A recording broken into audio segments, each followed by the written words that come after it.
Welcome to my channel Astro Kamla. दोस्तों, आज हम टॉपिक लेकर के आए हैं मंगल का राशि परिवर्तन। मंगल महायुति कर रहे हैं बृहस्पति के साथ। बृहस्पति और मंगल की वृषभ राशि पर यह युति 12 सालों के पश्चात बनी है। इसके क्या परिणाम आएंगे देश दुनिया के लिए, पहले वह जानते हैं। परिणाम जानने से पहले हम लेते हैं मंगल के बारे में जानकारी कि मंगल क्या है। मंगल अपनी मूल त्रिकोण राशि मेष पर गोचर कर रहे थे। मंगल सत्ता है, मंगल पावर है, मंगल लीडिंग क्षमता है, मंगल फोर्स है, उत्साह है, मंगल क्रियाशीलता है, मंगल क्रोध है, मंगल अग्रेसिवनेस है। जब यह अनियंत्रित होता है या अभी तक इसका नियंत्रण शनि के साथ था, जैसे ही राशि बदलने के साथ इसका नियंत्रण बृहस्पति के हाथों में होगा। बृहस्पति क्या है? बृहस्पति ज्ञान के कारक है, जो निर्देशित करते हैं, निर्देशन देते हैं, मार्गदर्शन देते हैं, जो सत्य असत्य के मध्य ज्ञान को बढ़ाते हैं, अच्छे बुरे के मध्य भेद कराते हैं, जो देवों के गुरु हैं।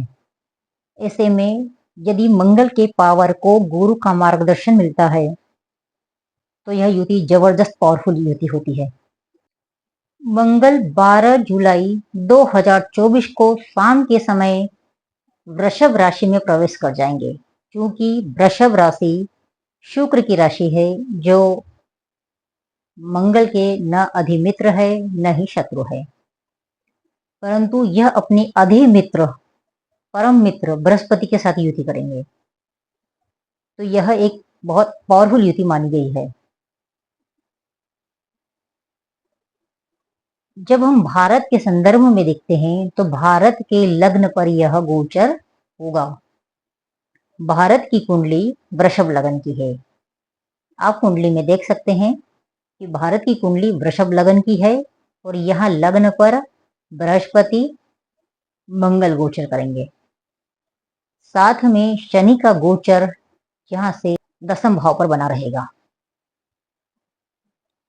तो इस प्रकार भारत के लिए यह कुंडली काफी पावरफुल रहेगी। यदि हम नरेंद्र मोदी का चार्ट लेते हैं तो नरेंद्र मोदी जी के चार्ट में भी यह युति सप्तम भाव पर बनेगी। इस प्रकार भारत की कुंडली में तथा पीएम नरेंद्र मोदी जी की कुंडली में भी यह बहुत केंद्र में बन रही है, बहुत अच्छा योग इन्वॉल्व कर रही है, क्योंकि यहां से केंद्र बली हो रहा है। तीनों बाह्य ग्रह शनि, मंगल और बृहस्पति केंद्र में होकर के गोचर करेंगे। इस प्रकार यहाँ पर विदेश व्यापार में वृद्धि, विदेश ट्रेड, संधिया, समझौते आदि जो भी होंगे वह बहुत इंडिया के हित में होंगे और बहुत लाभकारी रहेंगे, जो इंडिया के हित में रहेंगे।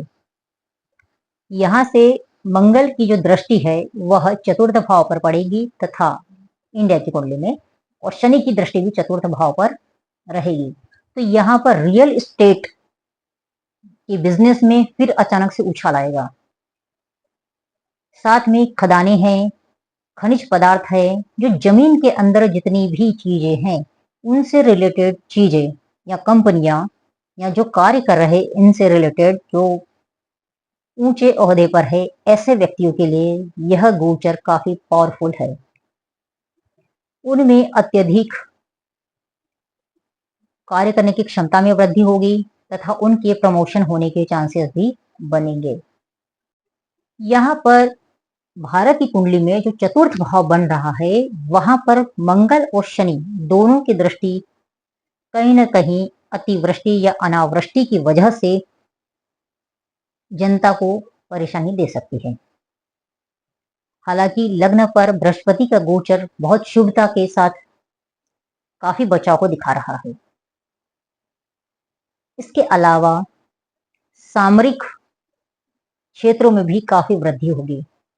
मंगल भारत की कुंडली का 12th लॉर्ड है, द्वादशेश है। तथा सप्तमेश है और यह लग्न पर गोचर करेगा, तो यहाँ से विदेशी ताकतों से भारत प्रभावित हो सकता है, उनसे बहुत अच्छे समझौते, ट्रेड वगैरह, इनके लिए ये बहुत बढ़िया युति है। कहीं ना कहीं सामरिक या सेना पर अत्यधिक खर्चे की संभावनाएं भी बना रहा है। यहाँ से मंगल की दृष्टि 7th हाउस पर भी रहेगी और अष्टम भाव पर भी रहेगी, इसलिए जनता के लिए यहाँ पर यह मंगल का गोचर काफी उठापटक कर सकता है। एक्सीडेंट, दुर्घटनाएं आदि भी मंगल की यह दृष्टि युति रिजल्ट दे सकती है। अब हम यहाँ पर मोदी जी का चार्ट लेते हैं जो वृश्चिक लग्न का है और यह युति 7th हाउस में बन रही है। हमें गुरु जी यही बताते थे कि जब भी आप भारत की कुंडली का अध्ययन करें या एनालिसिस करें, तब पीएम की कुंडली साथ में जरूर लगाइए, दोनों के विश्लेषण से ही निष्कर्ष पर पहुंचना चाहिए। जब हम मोदी जी की कुंडली लगाते हैं तो यह भी काफी पावरफुल योगों को बता रही है। यहाँ से मंगल सप्तम भाव में गोचर करेगा तथा दसम भाव को देखेगा। शनि की दृष्टि भी दसम भाव पर रहेगी। जिस प्रकार मोदी जी अभी तक एक टेंशन, एक फियर में रह रहे थे, वह फियर कहीं न कहीं खत्म होगा। पावरफुल डिसीजन लेने का समय अब बनने वाला है। कुछ डिसीजन ऐसे लेंगे जिससे अपोजिशन में काफी विरोध होगा। विरोधों के बावजूद, क्योंकि यहाँ पर मंगल षष्ठेश होकर के भी गोचर करेगा, जहां पर पंचमेश बृहस्पति का साथ उसे रहेगा, तो विरोधों के बावजूद अपनी योजनाओं को सफल करने में वह कामयाब रहेंगे। अपने जो स्ट्रेस लंबे समय से चल रहा था, कहीं न कहीं उसमें भी थोड़ी सी कमी आएगी, क्योंकि यहाँ पर मोदी जी के चार्ट में जो मंगल छठे घर पर गोचर कर रहा था और वहां उसे शनि नियंत्रित कर रहा था, आप इसे कुंडली में देख सकते हैं। तो इस प्रकार शनि और जो मंगल की दृष्टि छठे घर में लगने का गोचर करना, उस पर षष्ठेश की दृष्टि आना, यह विरोधियों के द्वारा आप पर आरोप प्रत्यारोप लगने की संभावनाएं ज्यादा होती है। शत्रु अत्यधिक परेशान करते हैं, परंतु अब यह स्थिति, उसके बावजूद व्यक्ति विजयी होता है, क्योंकि यहाँ पर बृहस्पति केंद्र में था। अब मंगल बृहस्पति से युति कर रहेंगे और यह एक बहुत अच्छी स्थिति उत्पन्न कर रहे हैं। यहाँ पर देश के लिए काफी, जो जैसे कि हम भारत की कुंडली में भी बता चुके हैं कि व्यापार के लिए, विदेश व्यापार के लिए बहुत अच्छा रहेगा। अब यहाँ पर विदेश व्यापार का जो हाउस होता है वह सप्तम भाव ही होता है और वहीं पर यह गोचर चल रहा है, तो यह युति विदेशी व्यापार के लिए बहुत अच्छा योग का निर्माण कर रही है। दोस्तों, यह युति आपके किस भाव में बन रही है, उसके हिसाब से आपकी कुंडली के रिजल्ट अलग रहेंगे। यह एक पावरफुल युति है। कुछ लग्नों के लिए यह विशेष रिजल्ट लेकर के आ रही है। इसे हम नेक्स्ट वीडियो में बताएंगे। जब तक के लिए मैं अपने विचारों को यहीं विराम देती हूँ। फिर मिलेंगे। Take care.